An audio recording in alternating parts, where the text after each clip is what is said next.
Again, my name's Jane Scott, and I'm President and CEO of the Columbus Metropolitan Club. And if we look a little, my staff and I look a little weary. This is the second event this week, so we love having our guests here in Columbus and here with us at the Boathouse.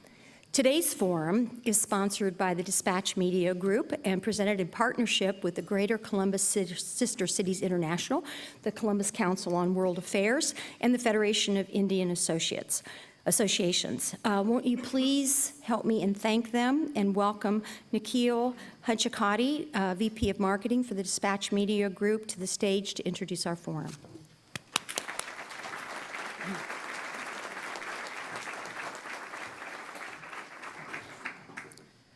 Thank you, Jane, and thank you, friends. I'm honored to be here today. Dispatch Media Group is proud to support the Columbus Metropolitan Club. Civil conversations each week at CMC are important to our community, and they help set the tone for moving us forward together as friends and neighbors. Today, we are honored to host an important ally and friend to our community on a global scale. In Central Ohio, more H-1B visa workers come from India than all other countries combined. I can tell you that I was one of those statistics not too far back from today. The Federation of Indian Associations has a tradition of inviting dignitaries from India to visit Columbus, including the current and many past embassy officials and ambassadors. The exchange of ideas around cultural congruence, business synergies, as well as immigration have been mutually beneficial for both India and the United States. And we hope that these bonds will continue to grow and nurture new ones. Today, our esteemed guest will make opening remarks and then join Mr. Patrick Terrian, President and CEO of the Columbus Council for World Affairs, for a conversation, followed by audience questions. Without further ado, please join me in providing a warm welcome for His Excellency, Mr. Navtej Sarna, Ambassador of India to these United States.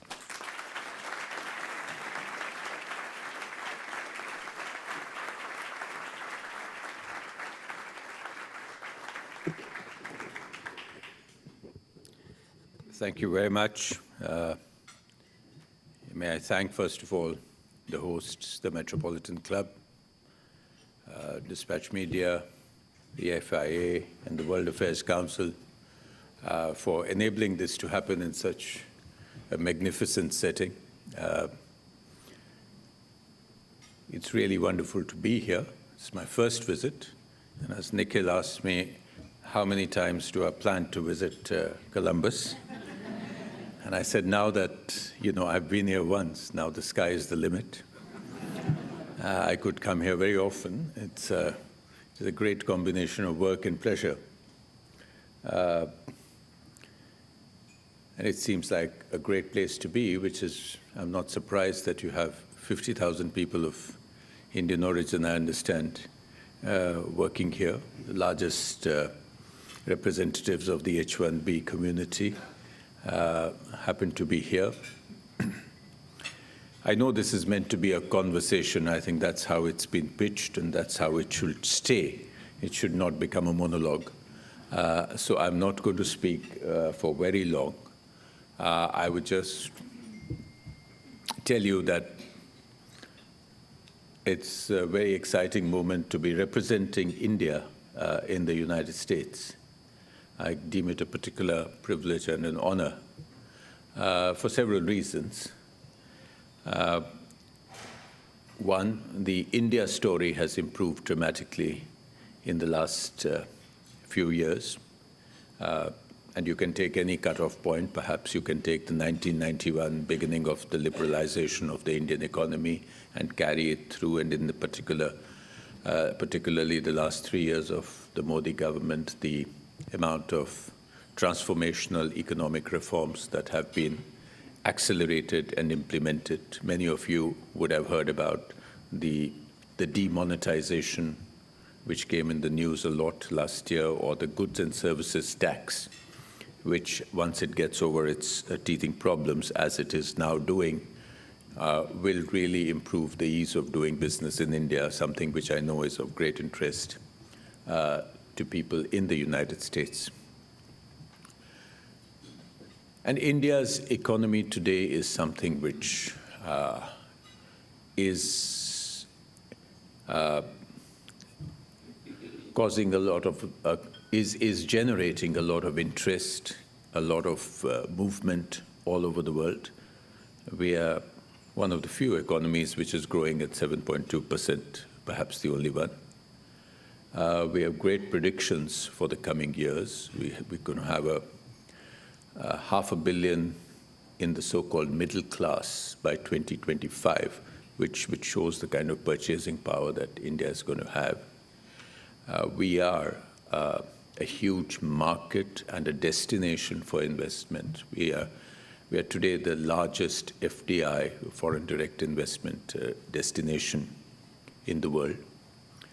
And if you look at India's plans to revamp its infrastructure, then that itself opens up huge number of opportunities for foreign investors, whether it's roads, railways, ports, airports, inland waterways, and so on and so forth. The whole digital space is expanding very, very quickly. The entire cybersecurity is something which we are beginning to work very much in. The startup India is something also which is very exciting. Last year in November, we hosted, along with the United States, the Global Entrepreneur Summit, in which the focus was on startups. And I cannot begin to describe to you the excitement in that forum in Hyderabad, when you had literally thousands of young people with ideas, presentations, plans in every corner of the space, wanting to project these ideas. And most interestingly for me, I think India is today one of the youngest countries. So you have, at one estimate, about 800 million people under the age of 35. So that's a huge amount of energy there, aspirational, hungry, I mean it in a good sense, wanting to do things, wanting to improve their position in life, wanting to get further. So it's a great moment to be representing India. It's a great moment to be in the United States because of the 20-year steady growth in India-US relations. As was being mentioned, and I mentioned it last night somewhere in a speech in Washington just earlier this week, the subject of the speech was how India moved from being estranged democracies to natural allies. And I mentioned that estranged is normally a word that you use for spouses. So that presupposes a certain love and affection, which may have gone into cold storage for a while, but comes back if you create the right circumstances, a candlelit dinner, and so on and so forth. So I think what has happened is that over the last 2 decades, the right mood has been created. And we've forgotten the days of our episodic up and down relationship when we happened to be on different sides of global issues because of Cold War realities, because of frozen mindsets. But we did have at all times a common democratic background, a common democratic mindset. We were familiar with each other's institutions. We knew how a diverse society lives, thinks, the problems of such a society. And that sort of bonding, I think, has now really come into its own when the right amount of effort has gone into it. Along with that is a political, strategic, parallel view of the world, an increasingly increasing sympathy to each other's concerns, and of course a huge potential in the economic sphere to make both countries grow together, and not at each other's expense, but together. And I must say, and I'll end with this, I think one of the pillars of this progress has been the Indian American community, which is so well represented here in Columbus, which has, it's difficult to estimate how much has contributed to the respect, to the awareness of India by their work, not only in the economic field, not only in hospitals, but also increasingly in the political arena. And today you have 4 congressmen and women and 1 senator of Indian origin in Washington, D.C. And you have a large number of mayors and other officials in different councils and different assemblies all over the United States. So that mainstreaming has been very important in creating better bonds between India and the United States. So may I end here and we can carry this on? Thank you.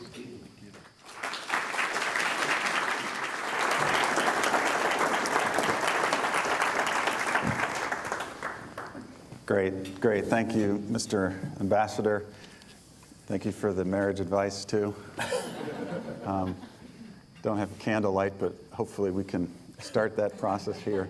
I wanted to ask you, so you get a call from the president, our president here in the U.S., and he says, Ambassador Sarna, come to the White House. I want to hear what's on your mind. What are the top 3 or 4 things that India thinks about and wants the U.S. to know? What are some of the things that would be on your list? Well, some of it I already said, but it's so nice of you to think that such a phone call can happen. Maybe it's a tweet.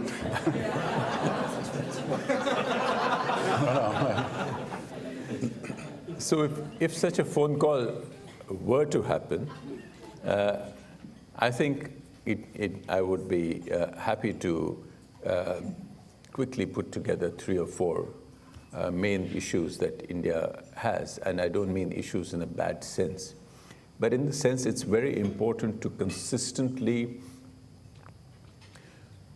underline the logic that drives India-US relations. And I think I would be very happy to say that, look, here is a country which is 1.3 billion people and growing. Here is a country which works very much like the United States. We have states and we have chief ministers, like you have governors and so on.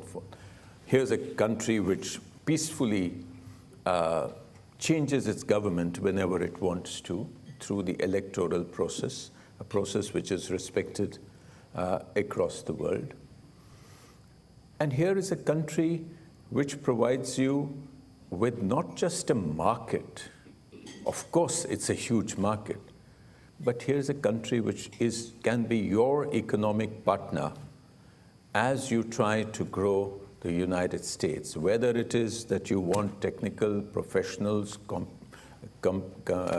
people who can make your companies globally competitive, which has been the case here, incidentally. I mean, our H-1B visa holders are employed more by American companies than by Indian IT companies. So the major part of our professionals goes to make the United States globally competitive. Whether you need, here is a country which is increasingly understanding the strategic defense potential of the India-US engagement, which is today conducting more military exercises with the United States than with any other country. And if you're bothered, Mr. President, about what is happening in the Indo-Pacific, if you want to create a zone of peace and prosperity and progress in the Indo-Pacific, if you want to give the countries of Indo-Pacific alternative methods of building their infrastructure in a transparent way, if you want to establish the rules of international law, the freedom of the seas, the freedom of overflights, the freedom for our trade and energy to flow in the Indo-Pacific, then frankly, you can't find a better partner than India. Sounds very reasonable. So when's the phone call? Let me just check Twitter. See if there's any international incidents happening as we meet. Let's dive in a little bit to the economic side, because your Prime Minister has promoted this Make in India initiative. And recently, in an interview, you mentioned that this actually complements President Trump's economic and foreign policy of America First. So can you talk a little bit about how Make It in India and America First are complementary? Well, it's on the face of it, it seems like a contradiction. How can you be making two countries first? Well, that's the beauty of international relations and diplomacy and international trade, that you actually can. I mean, what does America First mean? That, okay, you want to manufacture in America, and you want to create American jobs, and you want to make American companies profitable and competitive. If the Make in India takes off, for instance, we can help make things in India and supply them to the United States as part of a global chain. I know, for instance, that Lockheed Martin is making a part, I think it's of the C-17 in India. And they're making the plane in the United States, but they feel comfortable enough to get this part of the fuselage made in India and brought here. And nobody sees that as contradictory. And incidentally, if the Make in India takes off, the Indian companies are not going to just keep making in India. For instance, you have some of the biggest Indian producers. They make in India, and then they take that production capacity and set up factories all around the world. I know Mahindra has recently opened a factory in Detroit, if I'm not wrong. They are now producing in the United States a very successful SUV. At that time doesn't mean that they've shut down their production capacities in India, but some of the research and development that they are able to do there, they can bring across, which results in jobs here. A recent report brought out that India has invested $18 billion over different states. You created more than 110,000 jobs in different states by Indian companies. So I think there is, and another aspect, if there is Make in India, it's not that we are going to sell it back to the United States. So which would take away from some of the things. Okay, we want to make Ford in India and send it back to the United States. We're not doing that.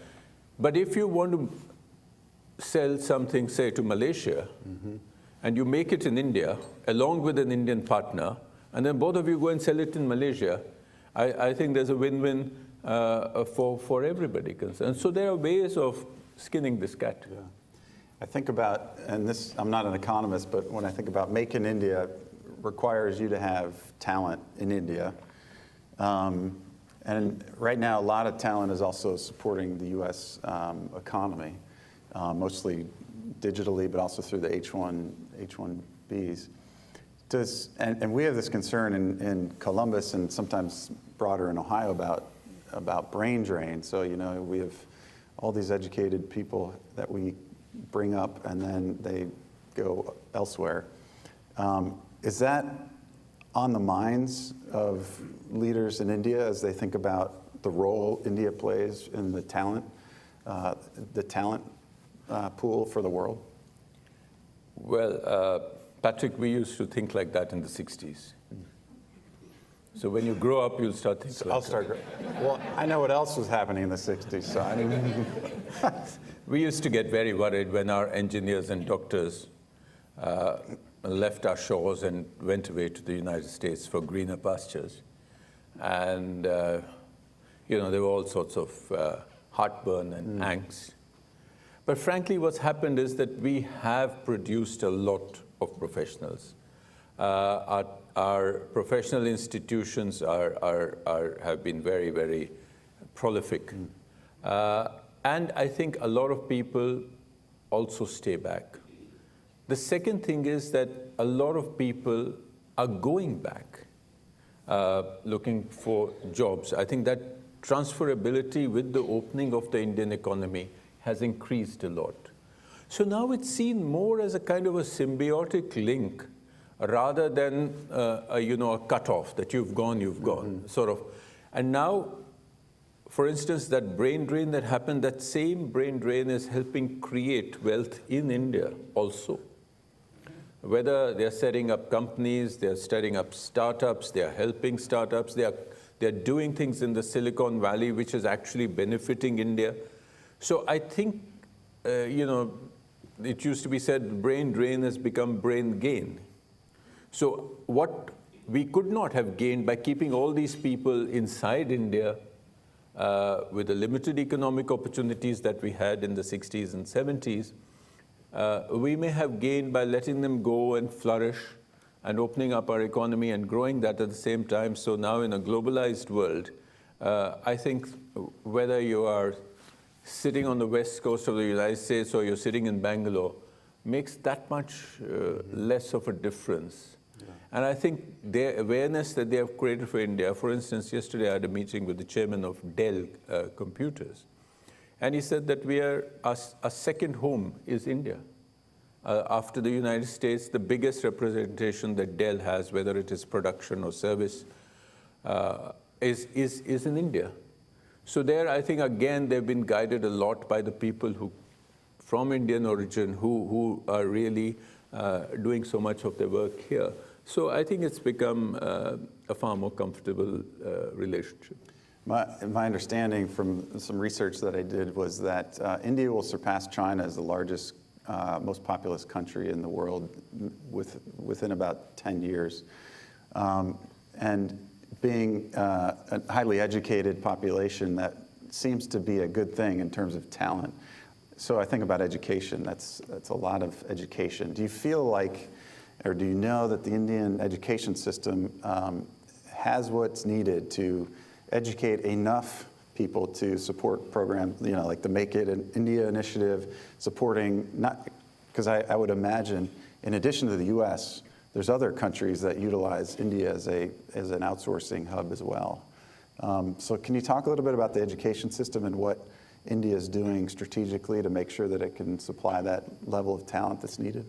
Well, I think we've traditionally had a good educational system, but you're absolutely right. The needs and the challenges for our education system are consistently growing, and they're huge. I know that there is a major effort which the Prime Minister has started to create several world-class universities in India through partnership with foreign universities. I know a lot of universities from abroad are going and opening branches and offices in India. Also, we were mostly a state-run university system in the early years, but now you have some very high-quality private universities coming up. At the same time, I think this is a huge challenge, whether it's in terms of schooling, and also we are moving very quickly to a skilling platform. So after school, everybody doesn't have to do a graduate degree. So you're creating platforms and institutions which can provide people with skills of a technical nature, so which can create those jobs which necessarily don't have to be all white-collar jobs. So I think there's a variety of initiatives, but I'm the first one to say that it's a huge challenge. Let's switch and think about, it's not always about, other countries aren't always thinking about America as much as maybe we think they are. So say your Prime Minister says, Ambassador, we now need you to be ambassador in China. You're going to be in Beijing. And Xi Jinping calls you and says, Ambassador Sarna, this is my good day today. I heard. I heard that you recently met with President Trump, and I'd like to have a conversation with you. What are some of the concerns India has? What do you want me to be aware of from India's perspective about India-China relations? Well, it's, yes, let's write some science fiction. Yeah. You are an author, I know, right? Well, I think the fact is that there you have two huge countries next to each other. You have two countries with a very different political system. You have two countries with a very different way of running their economies.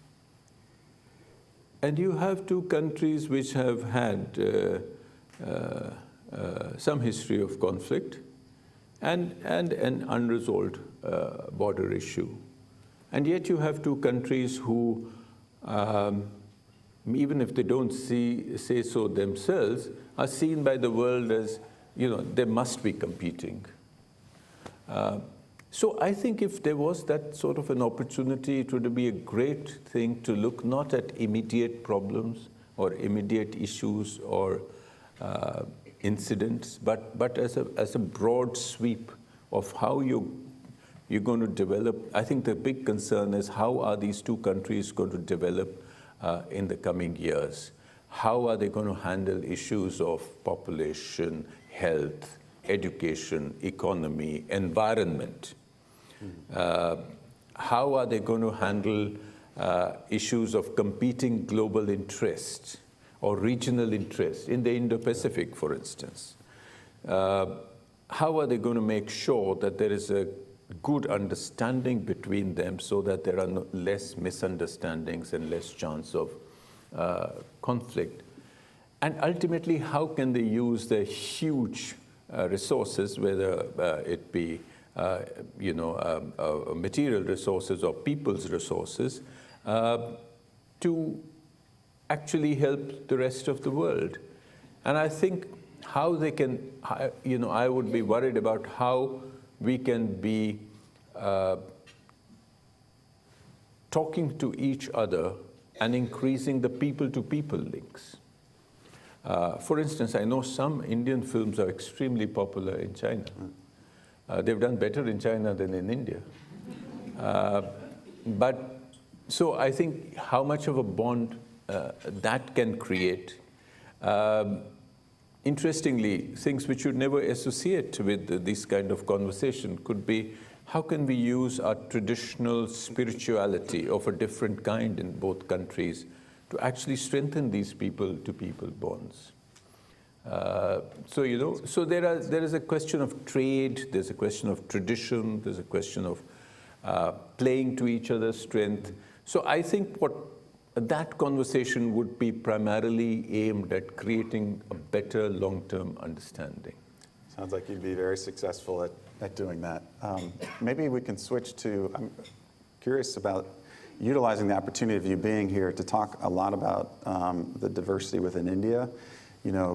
We have in our community, India is the largest country of origin for immigrants here in Columbus.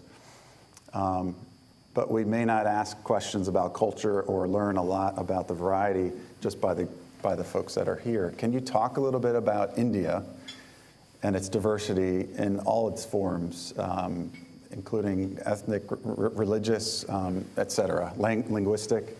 Help us understand India. It's a big place, and I know it's complex. Well, it is a big place, and there used to be very prominent personalities in the world when we became independent. I think it was also Winston Churchill, who felt that India could really not exist as a country once they were left on their own. They would break up. There would be a lot of vociferous tendencies.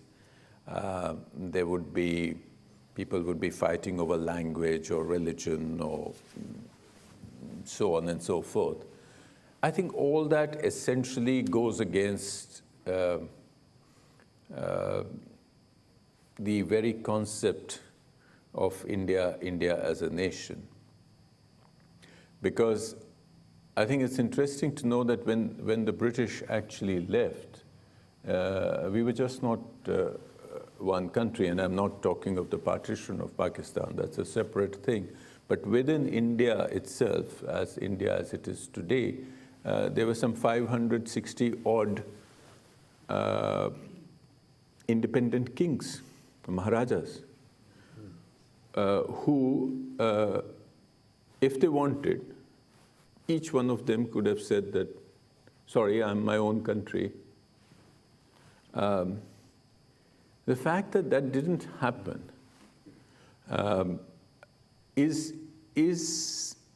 underlines that there is a certain binding thread within the country.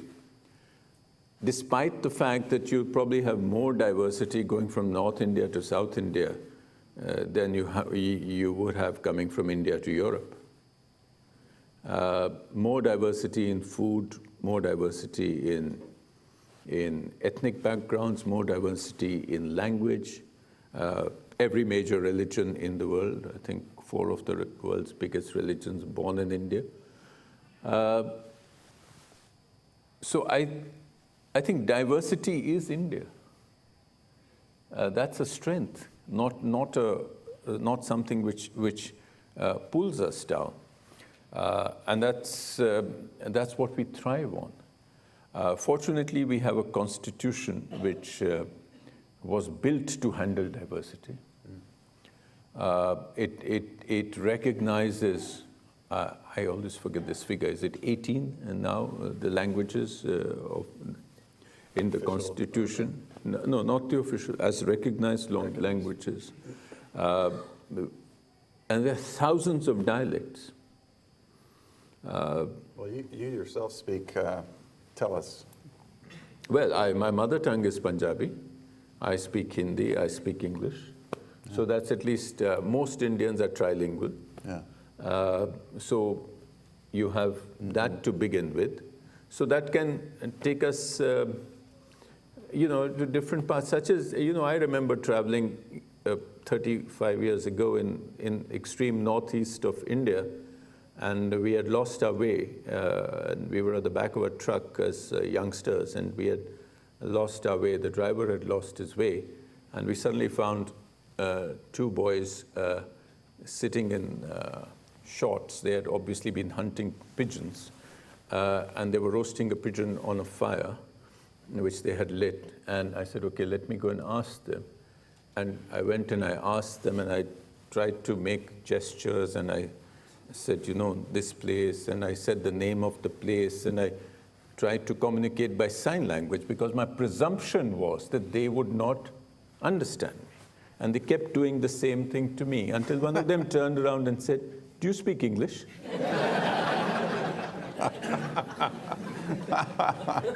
So, Yeah, sure. I think assumptions can get the best of us sometimes with cultures. And I want to encourage folks to think about their questions and begin lining up where, Andy? Right here. We're going to open up here in another minute. Speaking of that, I wanted to ask about religious diversity. So many of the Indians that I've met here in Columbus are Hindu. And I'm curious, can you talk a little bit about it? And if you're willing to share your own religious practice, we'd love to hear it. Well, I'm a Sikh, very obviously. And I think Sikhs are now well known all around the world. We are a relatively small community, a very young religion, about, I would say, 550 years old religion. And it's a small community of possibly 20, 22 million within India, and about that, or slightly less abroad. And it's a religion which began in North India, and it was in many ways a reform religion. And I think we've always sort of punched above our weight in terms of visibility, because maybe it's the physical appearance that makes it seem so. But yes, I think we have contributed as a young religion, a lot to India's diversity. Got it. Great, thank you. I want to open up the floor for questions. We've cast the audience spellbound. Thank you, sir. Go ahead. Yes, my name is John McKnight. Aside from the, trade negotiations or difficulties or whatever might have come out of the current administration in Washington, has this current administration made doing business in the United States or even living in the United States harder for people from India? It seems that the Washington administration has made it a little more acceptable to be racially biased and discriminatory and things like that. Have you found that to have an effect on the ability to work and live and trade and do business and everything in the United States? Thank you. Well, honestly, I think that's a question which people in the audience should answer. People who actually live here and who are American citizens of foreign birth. I think they would be better equipped to say that. What I can speak to there is that, yes, as far as we are concerned at the embassy, there have been concerns expressed about what will happen to the H-1B visas. Will they be cut out? Will they be stopped? And so we've been sort of trying to study those issues. I understand so far the H-1B visas are being overfulfilled as they were in the past. And I think it's what we have been able to project is that abuse of H-1B visa is not in anybody's interest. And obviously, that's something which the government will take a view on, and is maybe that's what you're referring to. At the same time, what we have been trying to highlight is the contribution of the H-1B visa holders to the US economy. So in that sense, to create an understanding, a distinction of the professionally qualified immigrants who have come under the H-1B visa to work and their contribution to the US economy as against people who may be illegal immigrants. So I think, our job is more in terms of clarification, education, but I think the practical day-to-day living is something which you will have to address, perhaps the FIA here, and they may be able to give you their honest responses. Thank you. Next question, please. Thank you, Your Excellency, for being here today. My question stems around the strategic point of the visit, of you being here in Central Ohio. What is the discussion that's happening in chambers of commerce across India about the strategicness of having presence in Central Ohio, or maybe even in the greater state of Ohio specifically, and maybe contributing to the renaissance of our Rust Belt? Are there investment opportunities that you're seeing? What is the strategy that goes behind your visit, your office's activities in this region? If you can characterize that for us as a community of business people and business leaders, so we can kind of start to understand where that conversation begins. Well, I think each of these visits sort of adds to this canvas of understanding. Each one of these visits, one goes back with a new insights. So I think it's been traditional. There's no great grand strategy in my visit, except that it's been traditional for most ambassadors to come to Columbus. Consul General here from New York is here, and he has very good contacts with the FIA and other prominent people. So I think this meeting, last evening I had a meeting with all the Indian associations, and in a similar gathering, people, representatives from, and they have their concerns. So it's a question of engagement with these associations and the community, so that we understand their problems, and also we understand and appreciate the amount of contribution they have made. I think in terms of investments, all the Indian chambers of commerce are now well represented in Washington. They hold frequent road shows for visiting Indian states. They hold a lot of investor summits in different parts of the United States. For instance, the chief minister of one of our largest states, Maharashtra, is expected to be here in mid-June. We've had several chief minister visits in the last 6 months, and the state chief ministers are now competing with each other for investments in their states. So that is another thing. So they no longer depend only on the center trying to push foreign investment into India, but they reach out and they come here and they meet investors and they do road shows. The new state of Telangana, for instance, extremely aggressive in trying to get investments. So I think all that sort of falls into place. That's how, given the sort of conditions available, given the economic attractions of a particular place, I think the Indian companies are setting up industry, as I mentioned, and are cooperating and finding partners. So I think all that sort of goes into the mix. Great, thank you. I'm getting the sign that if you can stay a few more minutes, we can ask these last two questions. Ambassador, thanks for being in Columbus, in Ohio, and specifically here at the CMC Luncheon. My name's Tim Sword. I'm the president, of Greater Columbus Sister Cities International. One of our 10 sister cities is in Metropolitan, India. And I was wondering if you could help me sell how you see citizen diplomacy linking Columbus, Central Ohio to that region of Metropolitan in India, where you see maybe potential connections could be. Thank you. What's the question?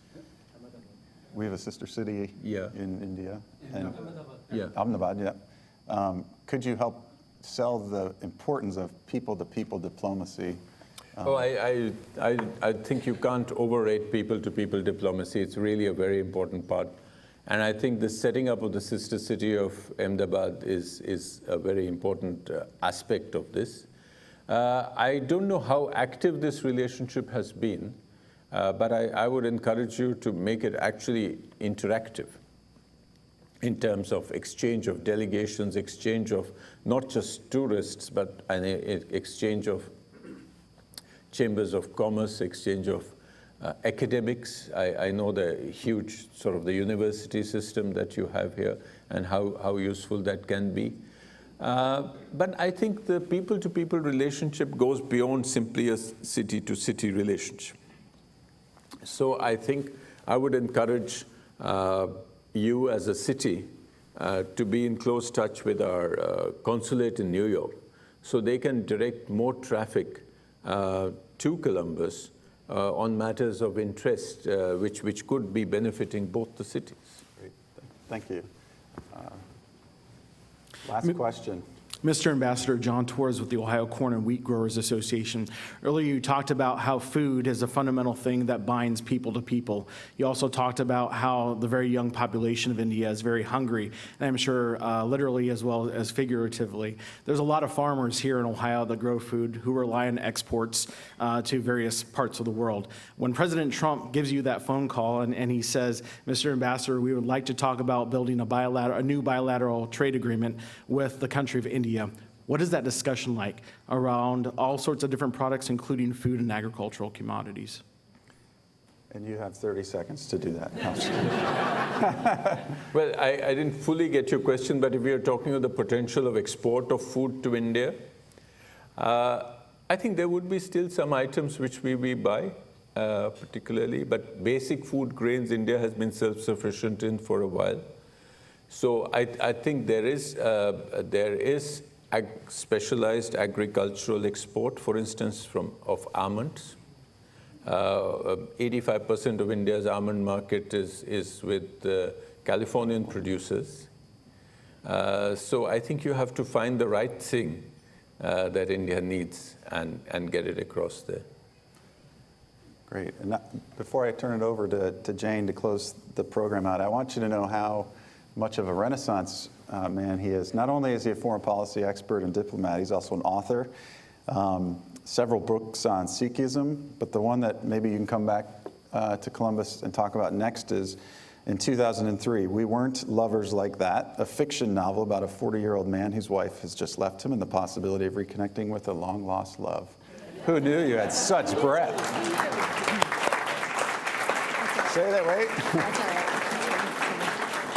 I'd like to pass it over to Jane to close today's program. Thank you. Thank you, Patrick. And I hope you all have enjoyed this fascinating conversation as much as I have. We hope you'll stick around. There's coffee and cookies in the back. Please continue the conversation and socialize and enjoy the company here. And before we leave, let's thank our sponsors and our partners, the Dispatch Media Group, the Greater Columbus Sister Cities International, Columbus Council on World Affairs, Federation for Indian Associations, and please join me in thanking our speakers, the CEO of Columbus Council on World Affairs, Patrick Terrian, our ample moderator today, and the most gracious and charming Ambassador Sarna. You have an open invitation to come back to Columbus anytime. So thank you all, and thank you all for being here.